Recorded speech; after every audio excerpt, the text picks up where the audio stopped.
Welcome to the Carbon County Higher Education Center 2020 Primary Political Forum for the Rawlins City Council. I'm Jennifer Moore and I'll be moderating this evening. Before I get started, I would like to take a moment to thank a couple of people. So a few of our higher ed staff members. We've got our director, Dave Throgmorton here, our marketing specialist, Janet Garcia, who's going to be filming the forum tonight, and Karen Webster, who's going to be helping time for each question. So for the candidates, she's going to let you know when you have 30 seconds left, and then when your speaking time has elapsed. As a reminder for our audience, the primary election takes place on August 18th. There are 3 seats open on the Rawlins City Council. Your Ward 1 candidates are Terry Wykeham and Mike Lujan. Your Ward 2 candidates are Steve Nicholson, Daryl Gardner, who was not able to be with us this evening, and Tanya Lumen. And then your Ward 3 candidate is Patrick Gonzalez. So I'm going to start with a statement from Daryl Gardner. Again, he's a Ward 2 candidate and he was unable to attend this evening.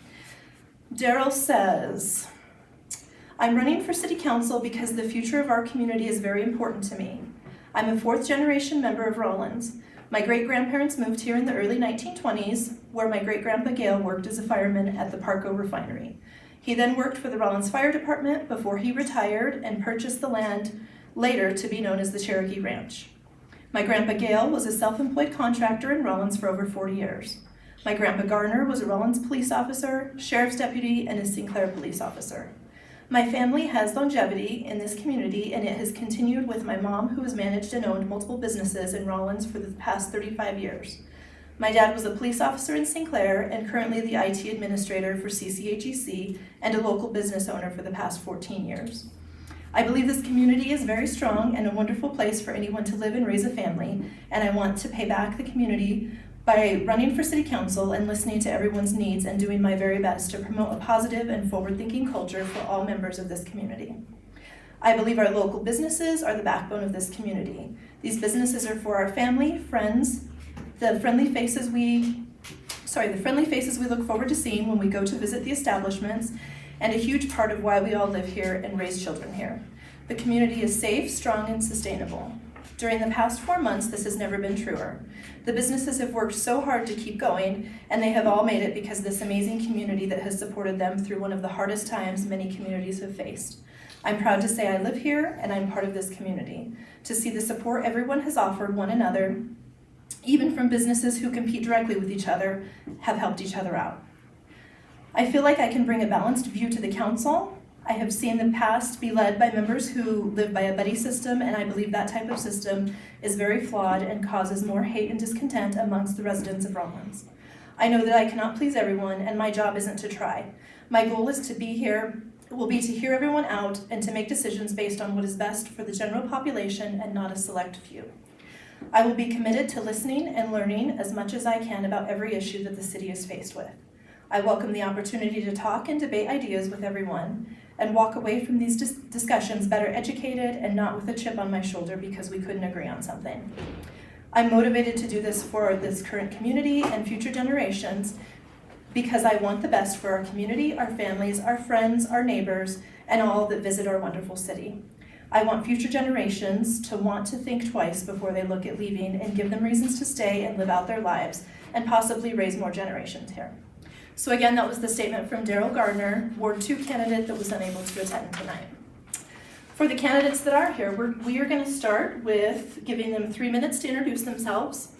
In those 3 minutes, we suggest that each of you touch on the duties of the office that you're running for, any experiences you've had that may prepare you for that office, and any of the priorities and goals you have while serving in that office.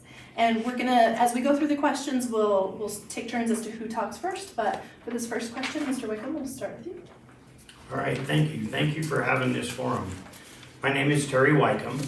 I moved to Rawlins in 1978 for a couple of years to work like a lot of people do. Fell in love with the place, and here we are all these years later. My wife and I, Debbie, have 4 children. We've raised one of those kids right here in Rawlins. We've owned several businesses. We've really enjoyed living in Rawlins. Some of my experience has been, I was a county commissioner for 8 years. I was the chairman of the county commission for 6 years. During that time, I was on several committees. I worked with legislators. I was a graduate of Leadership Wyoming. Learned a lot of how to help be successful in government. Well, being a city councilman, of course, you have to talk to the people around you, and no one elects a city council person to do what they want to do. They elect them to do what they would have done. So being in public and talking to people and just visiting with what people would like to have happen is a huge part of the job. But also there's a big part of having to go down to Cheyenne and deal with legislative issues and that sort of thing. I'm very well versed in that area. I'll be able to help navigate some of those waters, as well as look for grants, know where grants come from, help the city be better. One of my goals as city council person is to make, in fact I'm lucky enough to be elected, is to make Rawlins a better, easier place to do business and to live.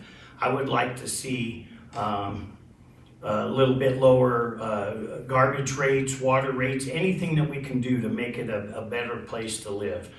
Better streets. We spend a lot of time and money in Rawlins trying to attract people to come here, and I think we should spend a little bit more time and money on the people that actually live here now.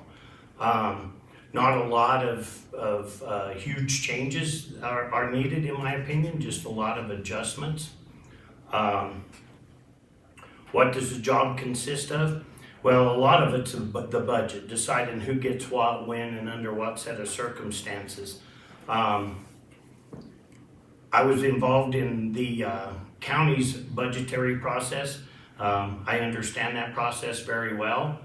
I think I can participate at an extremely high level, and I look forward to serving the people of Rawlins.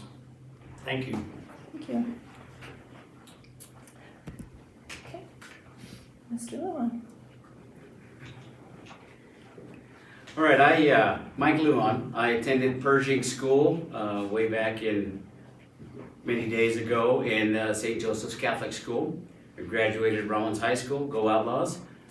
Business person. I've been in the restaurant business since our family opened our first restaurant in the early 70s. And I started as a busboy in those days. I went to college.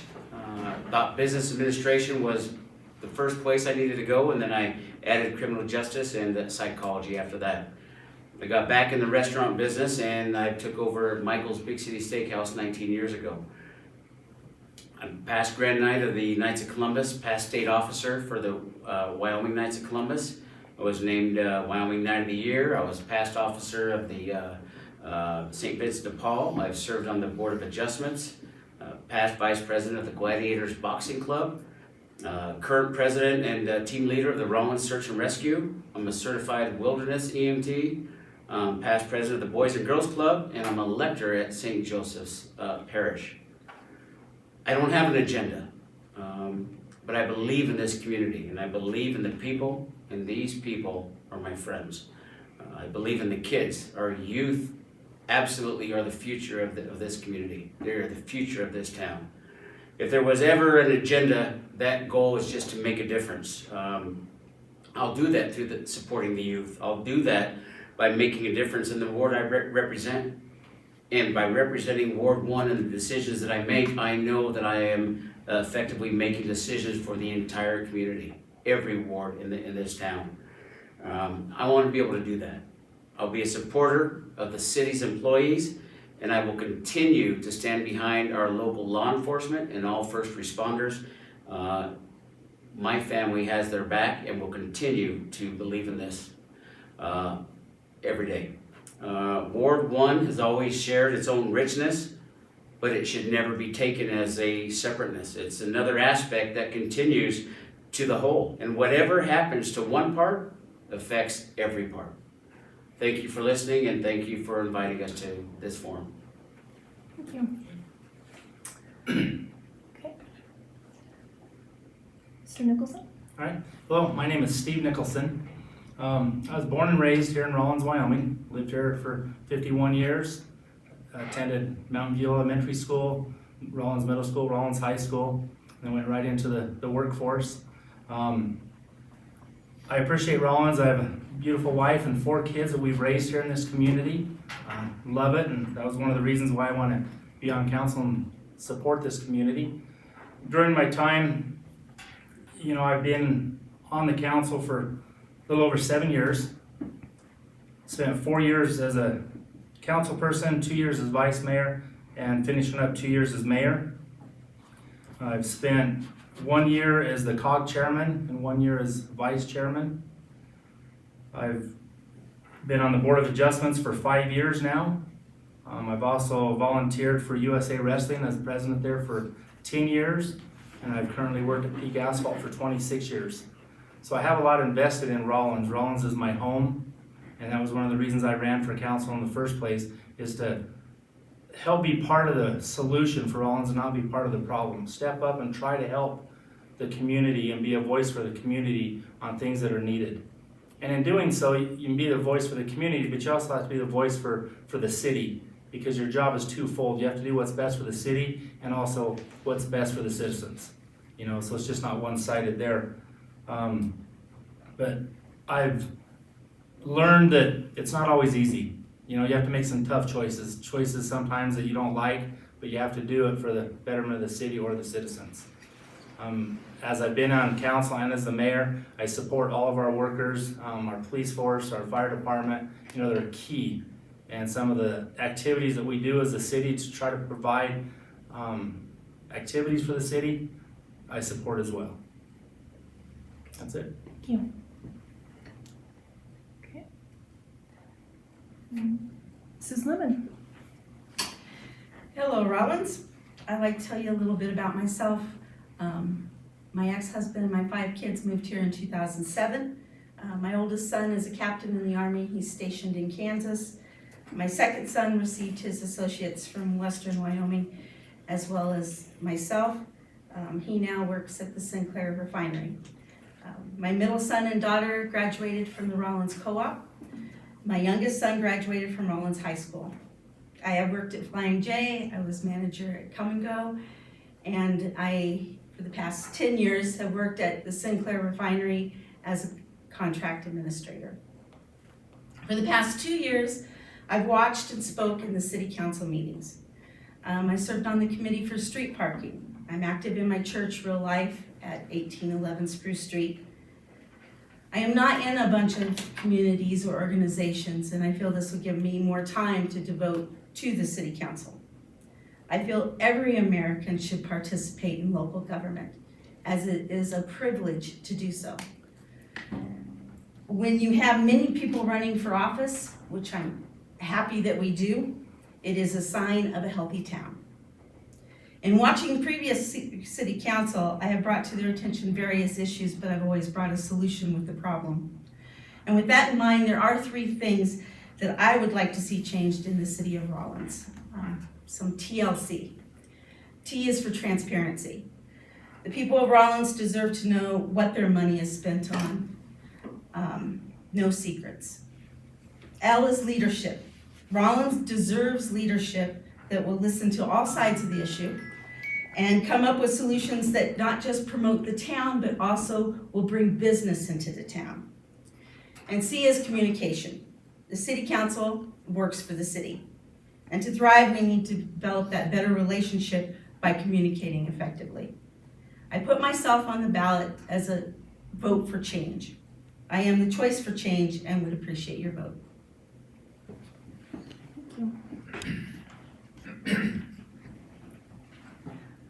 Mr. Gonzalez? You don't have to go that far. I'm Patrick Gonzalez. Both sets of my grandparents moved to Rawlins right after the Great Depression. My mother was born in Fort Steele. Her and her younger brother were born in Wyoming. All the rest of my family were born in New Mexico. But all of my siblings and I were raised in Rawlins, attended public schools, Pershing Elementary, Rawlins Junior High School at the time, and then of course Rawlins High School. Graduating, I participated in athletics, student government, and fine arts, and we're actively involved in a lot of things from a community level. One of the things that, as I wrote a letter to the editor about my reasoning for wanting to be on the city council, was to make a difference. I think you've heard some good comments here from all of these candidates, and I think we're all in the same boat in the sense that we want to make Rawlins a better community. I think that leadership is important. I think transparency is important. I think all of those issues and concerns are paramount to what this whole idea of this election is all about. But I also think that one of the big things that we have got to do from a perspective on city council is fiscal accountability. You've seen many of them, read many of my letters to the editor about my concerns over the fiscal accountability for our current city council and some of the things that they've done that have really been questionable. And I think that is one of the things that, as a city council, it has to be paramount. It has to be at the forefront of what's going on here. If we cannot control our finances, we're going to be in big trouble. Another area of concern for me is infrastructure. I've made comments, probably not real flattering in some cases, simply because I'm not so concerned about parties. I'm not concerned about social events. I'm concerned about making sure that we have infrastructure for growth and development. Ms. Lumen made a very interesting comment here. It's about economic growth. It's about economic development. We're the only community on the I-80 corridor that is essentially has no growth. When you look at other parts and other communities, you have to ask yourself why. You can't tell me that we don't have opportunity here. We have great resources and we have to utilize them. So my biggest thing is, let's make Rawlins proud. Let's build Rawlins. And I think it's possible. You just have to have the right people in the right place. Thank you. And just to clarify for the people on Facebook, Patrick is Ward 3. We had up for a little bit, you were Ward 2, so I apologize. We fixed that in the middle. So he's Ward 3. So we are going to move on to the next part of the forum. Thank you all for your introductions. So now we're open to questions from the public. We have a couple of those already compiled. If people ask on Facebook, we'll ask those, and then we've got some backup questions that we'll mix in as well. So we're going to start this next question. We'll go with first names this go around with Mike. So the question is, in 2 minute response time, and then everyone will have an optional 1 minute to respond again after that. So the question is, during times of reduced budgets, what public services do you feel can be reduced or eliminated? Well, I don't think there's any public services that need to be eliminated in the sense that they're there for a reason.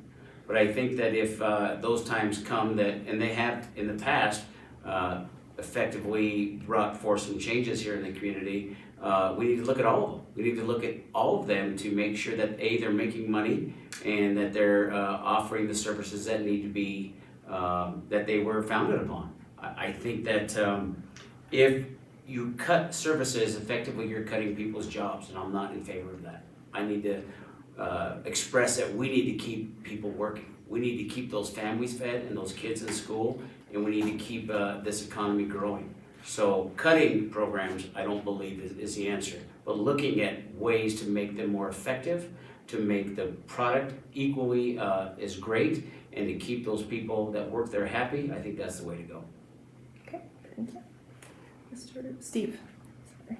Could you repeat the question, please? Sure. The question is, during times of reduced budgets, what public services do you feel can be reduced or eliminated? Okay. Yeah, I think it's very important to not even think about cutting or reduction because you just don't know how to address when they happen. There's so many people that are employed with the city. If you start talking about reduction and cutting programs, people are going to be unemployed, like Mike said.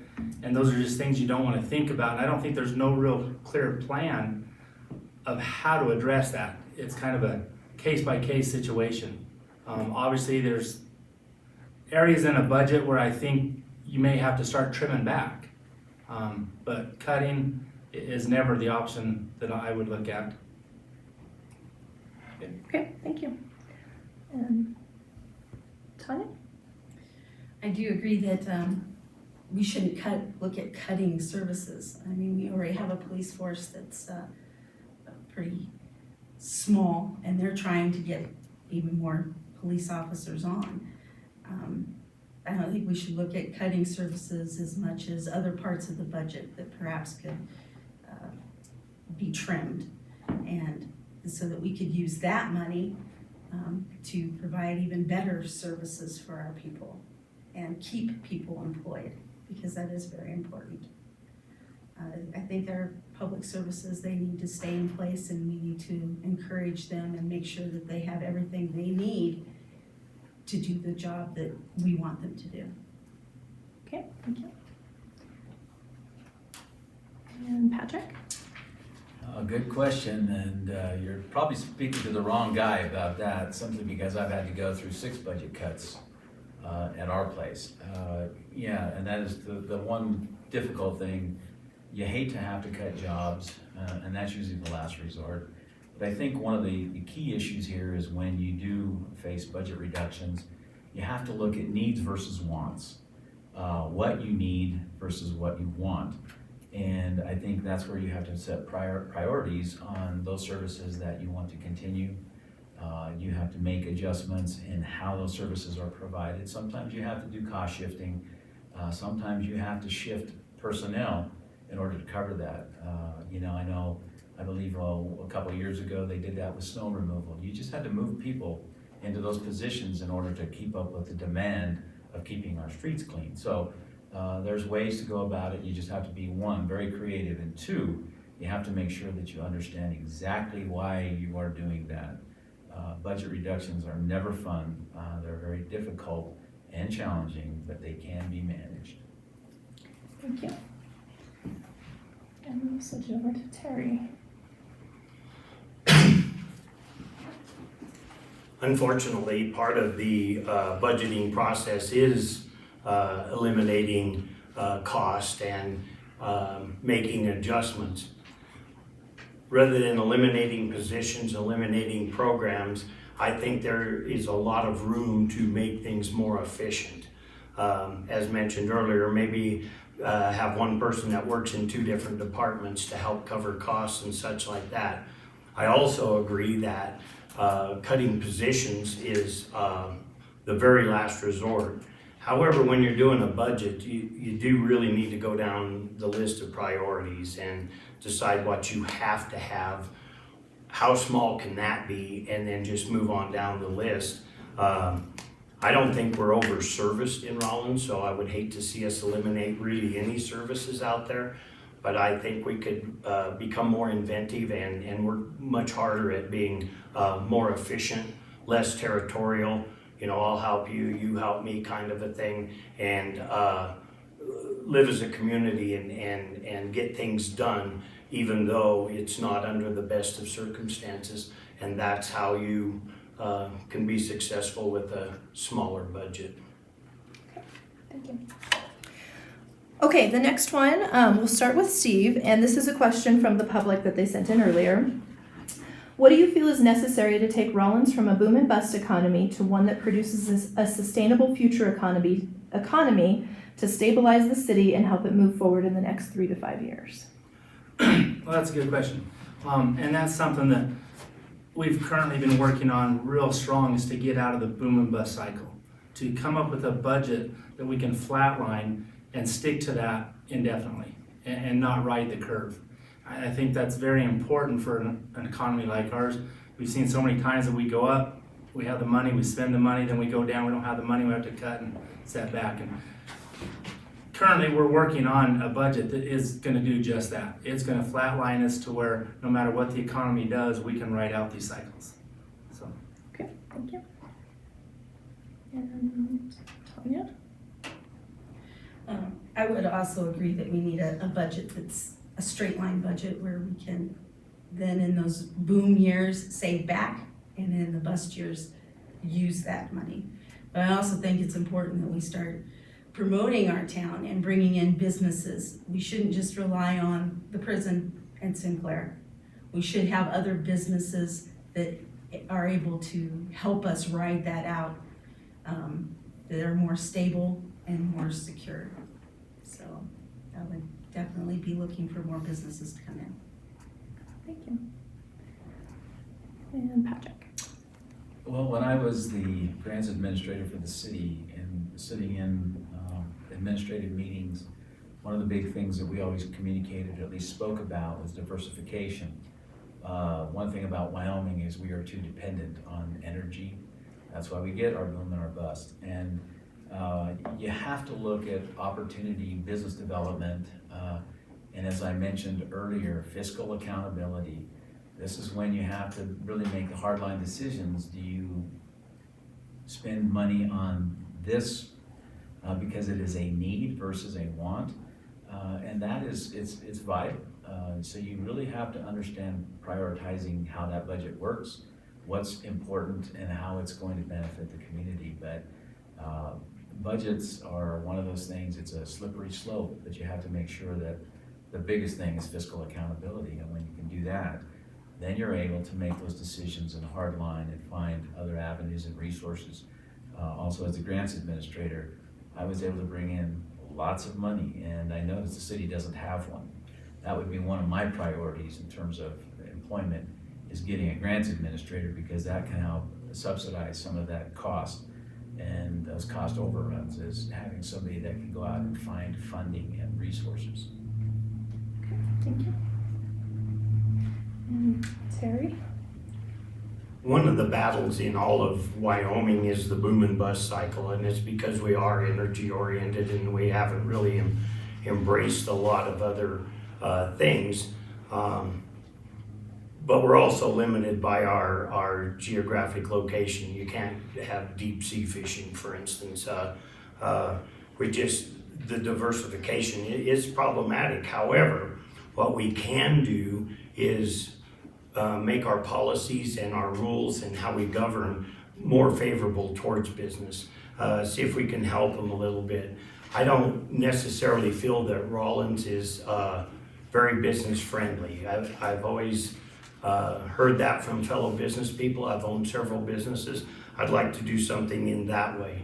One of the problems with taking all the money and putting it in a bank and not and saving it. Now, it sounds good, but the problem then becomes when you go to, say, SLIB boards or whatever, they ask you, do you have any money? And if you do, then you might not get the grant.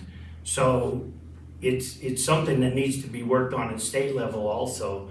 Seems like some of the towns that do the very best jobs are not being rewarded, like the towns that don't do a good job, then they don't have the money, and so therefore they get the state help, where the city that really took care of themselves for the future don't.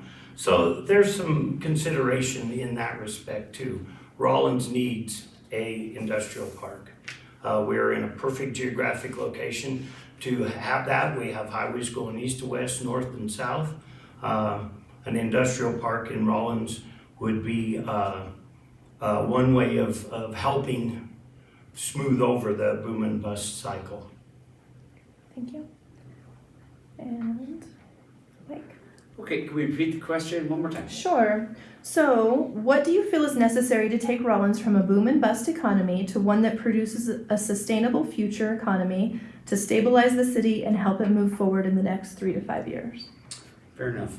So I would venture to say, as just a regular person and as a businessman, that the average person, and I hope I don't offend anybody because I want to put myself in that group, we probably don't understand the budget for the city. We don't understand what's being spent, what needs to be spent. We don't understand the immediate needs.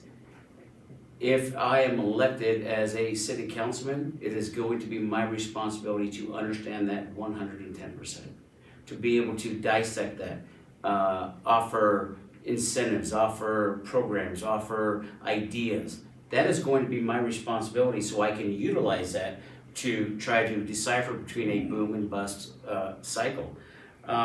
So I would ask the people of this community, I would ask the people of Rawlins, I would ask my friends and my neighbors and the people that may not know me, where do you see yourself in Rawlins?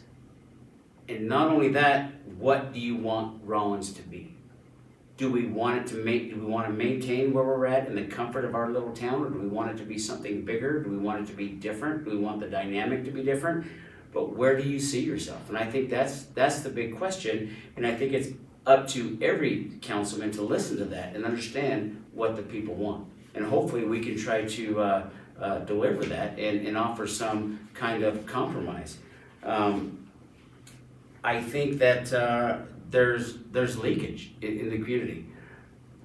Two of the biggest hobbies in the summertime is to go camping or to go out of town and go shopping. And I think that leakage is a big deal, whether it's cars, furniture, or food. And I think that that needs to be addressed. And I think the final thing is that we need to make the youth have a reason to stay here in Rawlins. Thank you. Thank you. And I forgot to offer the 1 minute follow-up on the last question, but is there anyone on this one that wants a 1 minute follow-up to speak to that? No? Good? Okay. If I could have you all speak up a little bit more. We've got one person on here that's having a hard time hearing some of you speak, so if you would all just take note and maybe speak up a little bit, if you can. Our next question, we'll start with Tanya. Yep. And this is one from the public that we reworded a little bit. But as a council member, what would you do if you learned about corruption within a city department?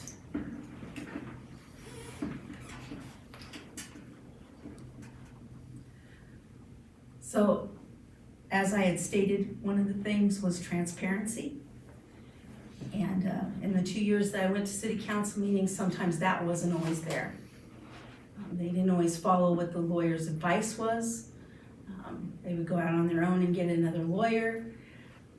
If there's corruption, that needs to be taken care of. That needs to be given to the public. Now, I know we have many laws about there's certain things they can't talk about, can't share to the public.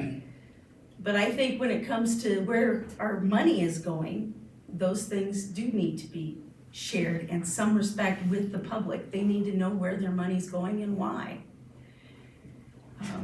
One of the things I would like to see is, I know we have an audit, but I'd like to see a forensic audit, and it is expensive. And perhaps we could bid out and get a good price for a forensic audit. But a forensic audit would look at the books and see if any money was taken or out, where a regular audit just looks at what bucket it's in. And I would like to have that done so that the new city manager who comes on and who was hired has a clean slate. And so the people can be at peace and begin to trust their government a little bit more. That, hey, we looked at these books and they are clean and they are good to go. So if there is corruption, I would like that to be brought to light. And I realize some people make mistakes, but if it's on purpose, it needs to be dealt with. Thank you. And Patrick, just a reminder to speak up, please. Corruption, it comes in all shapes and all sizes, and I think at this level, you have to act swiftly and quickly. I guess that's the same word, but really you cannot have any tolerance for corruption at any level in city government. I don't care if it's the street sweeper. You have to make decisions, and they're not popular in some cases. And I know I've heard enough over the course of the last couple of years about perceived corruption. I've even written about it myself and had debates about that issue. But I do think, as Tanya said, that's why you have and need transparency. When you have leadership who are perceived as being corrupt, and then some of the decisions that are happening only confirm that, that tells you that we've got issues and concerns that do have an effect on the overall city and the city government. So it's necessary to weed that out and weed it out as soon as possible. There's a zero tolerance for it, and you cannot look and turn a blind eye and say, oh, well, this was one incident. One incident is one incident too many. So you want to get rid of corruption, you have to basically cut the head off, and it has to be dealt with immediately. That's all there is to it. You can't play the game of, oh, we're going to give this person a second chance. That's not how it works. Thank you.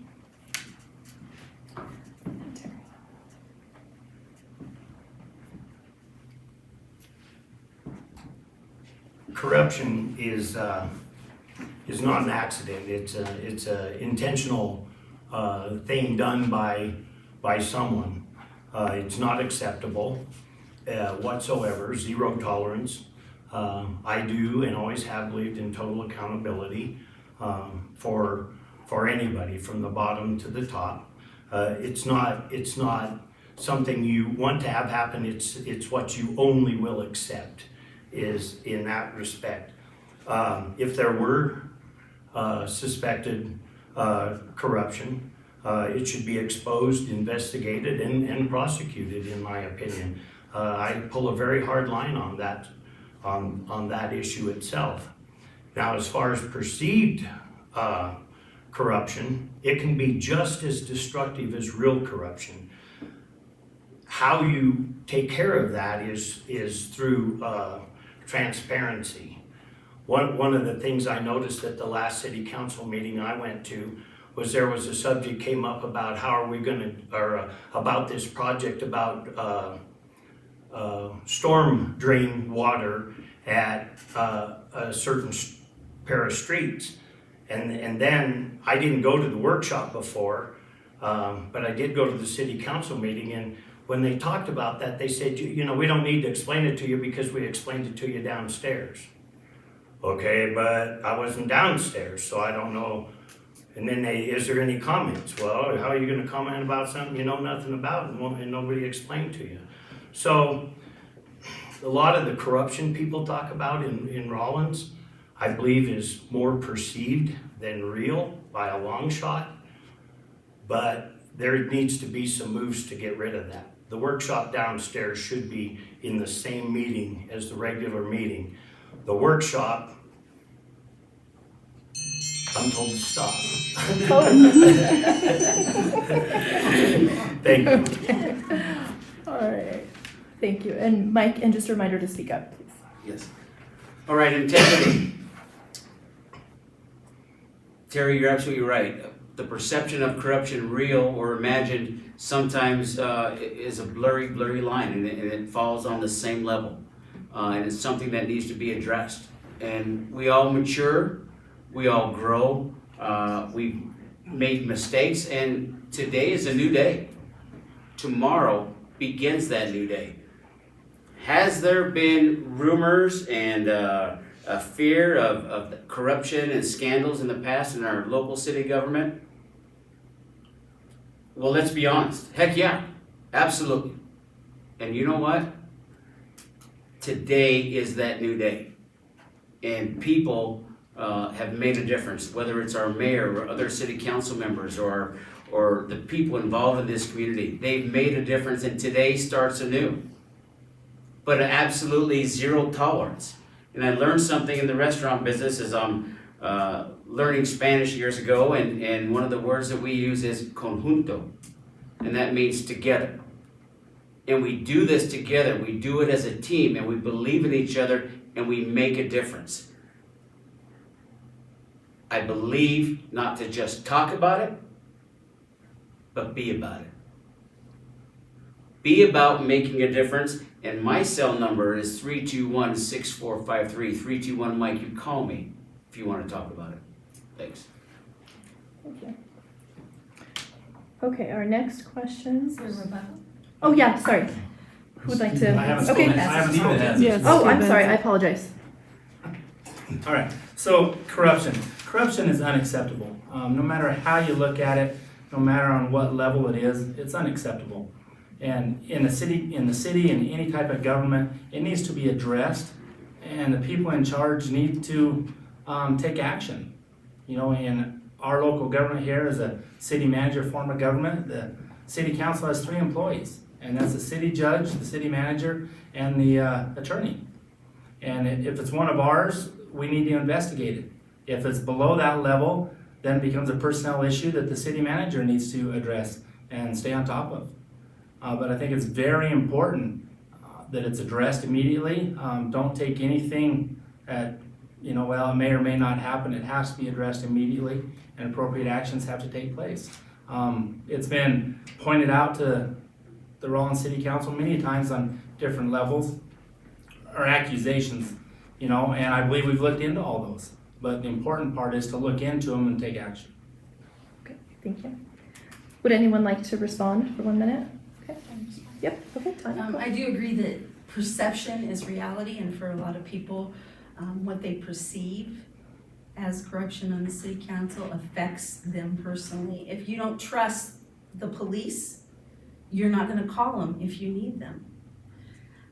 So we need to reach out to the people, and when they have a question, or they send us an email, or they call us on the phone, we need to be available to answer them and to find out the answer to their question. I think that's important to build trust. Thank you. Anyone else? Okay. We will move on to the next question then, and we'll start with Patrick. Do you think having a full-time police officer assigned to the school district is a good idea? Why or why not? And if you would speak up.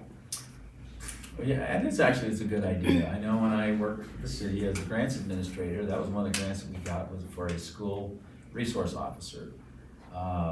With the things that are happening nationwide, it is a good thing to have a presence in the school district. I know the school district itself, you read a lot about some of the issues and concerns that they have, drugs, the bullying and some other things. So I think having a school resource officer is a good idea. I think it's beneficial to the school district. It's certainly beneficial to the kids. I've seen a lot of videos of school resources officers around the country, and they're well respected. They're well liked by the student body, and I think that's what sometimes you have to do those things in order to keep your school safe. I don't think we're gonna have too many problems with gun issues in the state of Wyoming, and particularly not here in Rawlins, America.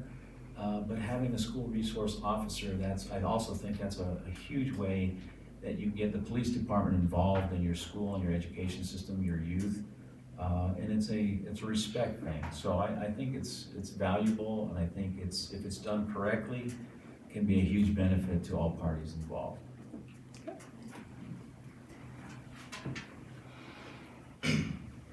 And Terry?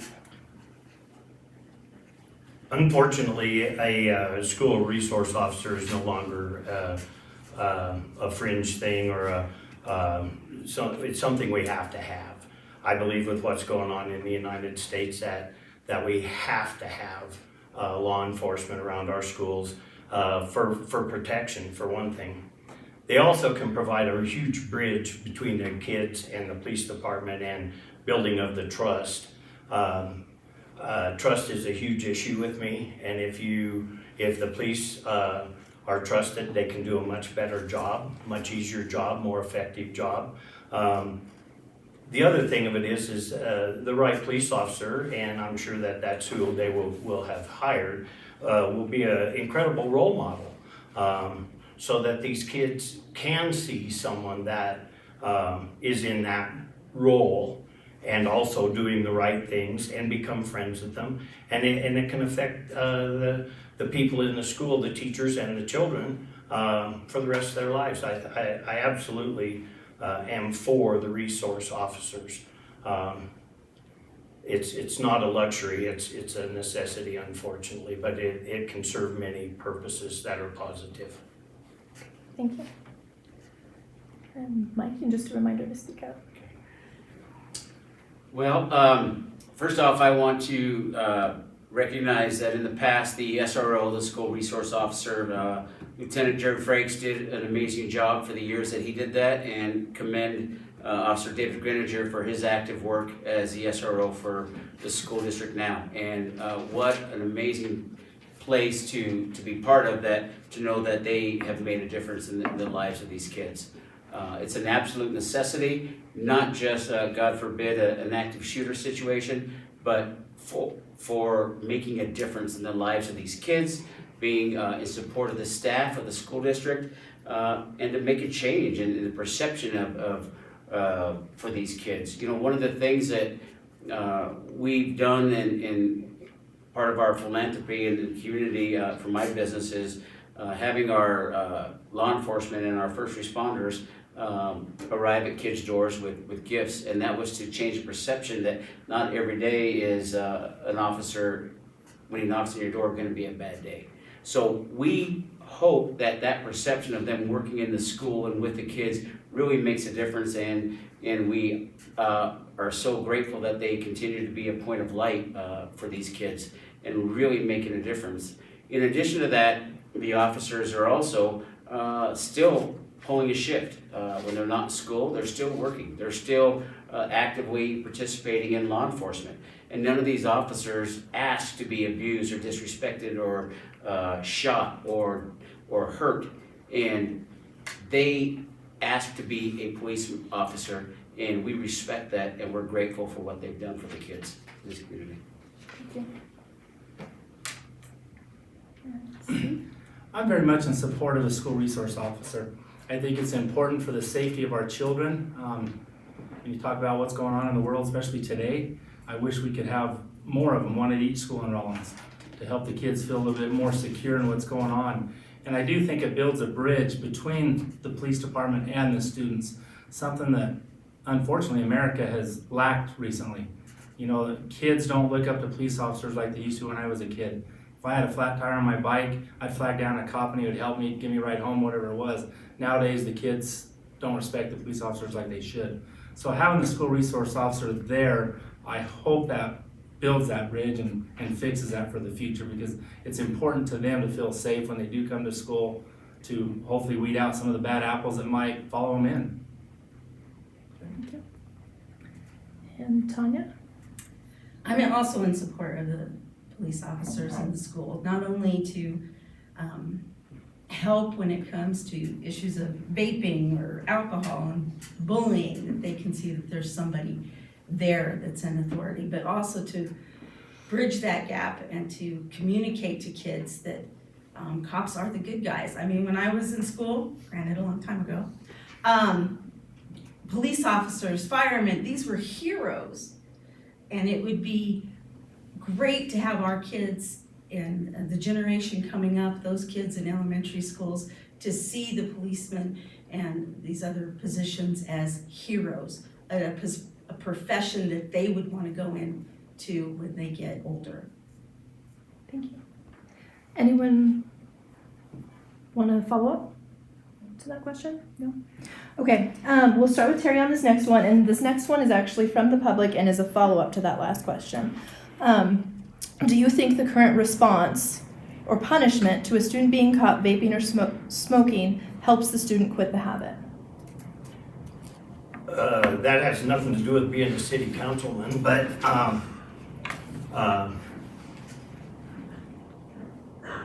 it depends on how that happens. You know, if I wouldn't want my children or my grandkids smoking or vaping. I think that they can be very detrimental to your health. I don't agree that should happen. I'm not going to tell a parent how to raise his child, but as a city council person, I will do whatever I can do to encourage these kids to not pick up those unhealthy habits and to maintain a healthy lifestyle. What the punishment is or isn't, that's a school board question, and I'm not running for school board, so. And Mike? Well, short and sweet, I trust the judicial system, I trust the officers, the school district, I trust their laws, their rules, their regulations, and I support that, and I just ask that the kids respect that law and understand the consequences. Thank you. Steve? I'd have to say, you know, if you break the law, there's a punishment, you know, and we can't always dictate what the law is in every community, in the school system and so forth, but if they have a law, if they have a rule, and you break it, then you're bound by whatever the punishment is. You know, if it's illegal in the school to vape, then you shouldn't do it. If it's illegal to use drugs or alcohol in the community, you shouldn't do it. You break the law, you pay the price. Thank you. Could you read the question again? Sure. The question is, do you think the current response or punishment to a student being caught vaping or smoking helps the student quit the habit? I guess that would depend on the kid if he's going to quit the habit or not.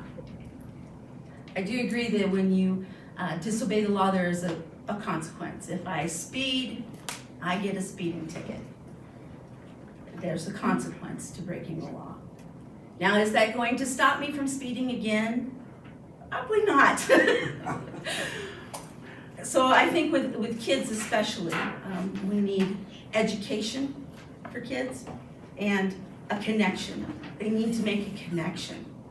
I mean, if they see in their home vaping or alcohol use or bullying, that's just gonna carry into the school system.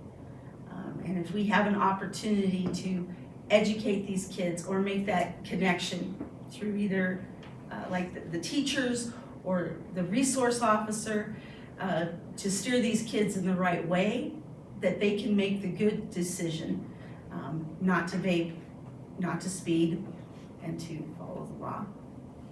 Thank you. And Patrick. Now you're getting into my area, you know, addiction and addictions and whatnot, but I think everybody is pretty clear that is a school district issue, not a city or city council issue. So I really can't answer that simply because it would not fall under the category of something that I, as a city council person, would have any response to. As the CEO of Carbon County Counseling Center, then I might have a different answer for you, because now you're talking about things that there's a lot of factors that go into that. Addiction, predisposed to addiction, history, all those types of things. But as a city councilman, it wouldn't be my responsibility to tell the school district, or certainly what their rules and how their rules apply and what punishments would be appropriate to any student. I'll let the school district deal with that, as well as the parent. Okay, thank you. And I have one more question before we do closing. So this next question, 1 minute each person, but it's pretty straightforward. And we'll start with, who are we starting with? Mike, please. What would you do to encourage young people, especially 18-year-olds, to vote? Encourage them to vote. Well, I think you need to have candidates that they believe in. I think you need to move them to want to support a candidate. I think that if you give them nothing to believe in, then they have nothing to believe in. And I think that I offer that. I want to make a difference. I think a skating park is an absolute necessity for the youth of this community. I think by giving them those kinds of things will make a difference. I think that by being following that model of being about it, not just talking about it, I think gives them the reason to want to do the same thing. And so let's continue to do that. Let's get these kids out there and let's get them voting. Thanks. Thank you. And Steve? Could you repeat that question again? Sure. What would you do to encourage young people, especially 18-year-olds, to get out and vote? Okay. Yeah, you know, I'd like to tell all 18-year-olds that it's important and it's their right to get out there and vote. You know, a lot of the youth think that their voice doesn't count. Well, their voice does count. And the more of those people that step up and speak for something that they believe in is important, because the country is theirs. It's not ours. You know, they're coming up. The youth is the next tomorrow. So it's important for them to have the right and do the right and go out and vote. Thank you. And Tanya? As I said in the beginning, I feel every American should participate in their local government, and it is a privilege to do so. If you're 18, register to vote. Your voice matters. You can make a change. If you don't like what you see in this city, come to a city council meeting and speak your mind. Vote for the people who are thinking the same way you are, but you can make a change. And it starts with your local government. You may not be able to do things state or nationally, but you can make a difference here. Thank you. And Patrick?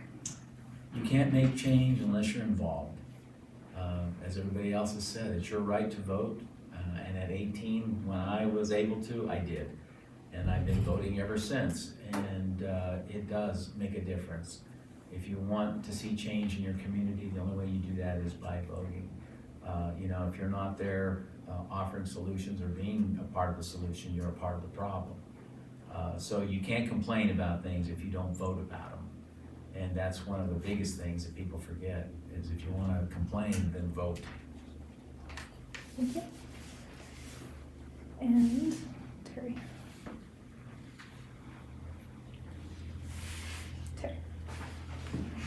It's kind of horrifying when you look at the statistics on how many voters are in Carbon County and out of the registered, how many are not registered and how many are registered, and then you end up with about, 60% of the people are registered voters. Out of the 60% that are registered voters, 40% of those vote, and then you wonder why everybody wants it this way and it ends up that way. Part of that is the fact that you got to get out and vote. It's a privilege to be able to vote when you're 18. You're allowed to vote. I've never missed a time to vote because that gives me the right to complain about the results of the election. So it's just so imperative to participate. If you're not going to participate at any level, and voting is kind of a minimal level, if you're not going to participate at that level, you're not going to help the community, and you need to vote. Thank you. And then we're going to go ahead and allow each of you a closing. Let's do 1 minute closing, and we'll start with Steve, I think, is next to start with. Okay. I would just like to thank Rawlins and the community for the service I've given them for the last 7.5 years. I've enjoyed it. I hope that I've done a good job, and I hope that I've done a good enough job in the last 1.5 years as mayor to earn your support to move on in the next election. I put myself on the ballot as a vote for change, and I'm willing to listen and work for solutions, not just shrug my shoulders and say, well, that's the way it's always been. I want to make a positive difference that will result in my grandchildren staying and working and building a good life right here in Rawlins. I'm a choice for change, and I would appreciate your vote. Patrick?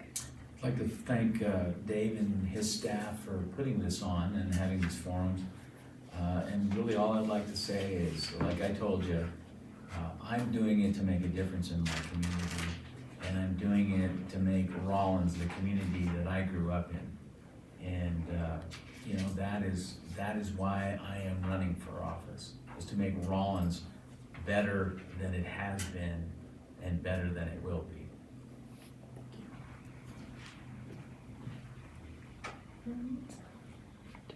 Terry? Also, I would like to thank you, Dave, and your staff for putting this forum on. It's one way of demonstrating what our intentions are and who we are. As a candidate, I chose to run. I'm retired. I have a couple part-time gigs going on. I do have time to do whatever it takes to participate in the city affairs. I'm qualified. I know about budgets and government. There'll be a little bit of a change because county and cities are different. I look forward to that challenge. I'll listen to my constituents. I look forward to having a lot of visits with them. I believe Rawlins can be better. I really believe on so many levels Rawlins can be better, and I would like to help make those changes.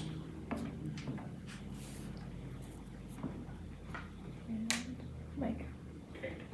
Well, I'm ready to get to work. I'm willing to work with all the council members. I know that we can really make some changes and make things happen. We don't always have to agree, but I know that we can work together.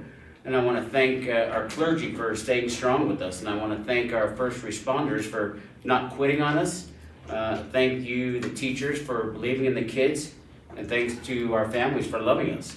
I want to remember all those that are alone and have no one, and those that are sick, and those that are afraid. And if we have those fundamental thoughts and feelings and beliefs, I think it makes us all better people and a better community. I ask you for your support, and I thank those that have already voted, and for those that have shown their support. Thank you, Rawlins, and thank you, Mr. Throgmorton, Dr. Throgmorton, for having us, and good luck to everybody here. All right, well, thanks to all of the candidates for joining us this evening. Thanks to everyone that watched on Facebook Live, everyone that sent in questions. Please join us tomorrow at 6 p.m. for our next forum, which is with the Carbon County Commissioner candidates. Thank you. Thanks, everybody.